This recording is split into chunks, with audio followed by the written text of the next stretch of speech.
বৃষ্টি বিলাসিতা কথাটা কিন্তু আমাদের কাছে ভালো লাগলেও যারা বাইরে কাজ করে, মানে যারা দিনমজুর, শ্রমিক, কৃষক, যে কোনো পরিস্থিতিতে যাদের বাইরে কাজ করতে হয় তাদের জন্য এটা কিন্তু বিলাসিতা না, এটা অনেক কষ্টের। এই বৃষ্টির দিনে অনেক মানুষের ঘরে খাবার থাকে না, কারণ কাজ না করলে কিভাবে খাবার আসবে। তো যাই হোক, প্রকৃতির এই রূপ নিয়েই আমাদের জীবন। আজকে বৃষ্টি, কালকে রোদ, পরদিন ঝড়।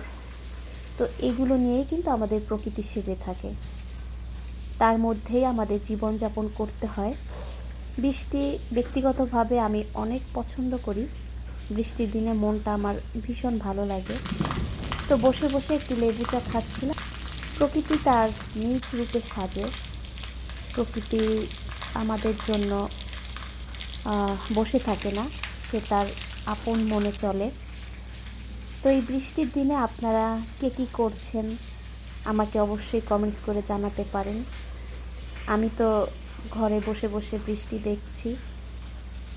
অবশ্য আজকে আমি অনেক কাজও করেছি, কাজের ফাঁকে ফাঁকে একটু বিলাসিতা করছি।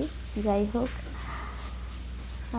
সবার জন্য অনেক অনেক প্রার্থনা রইল যেন এই বৃষ্টির দিনটিতে সবার ঘরে খাবার থাকে, সবাই যেন সুস্থ থাকে, নিরাপদে থাকে।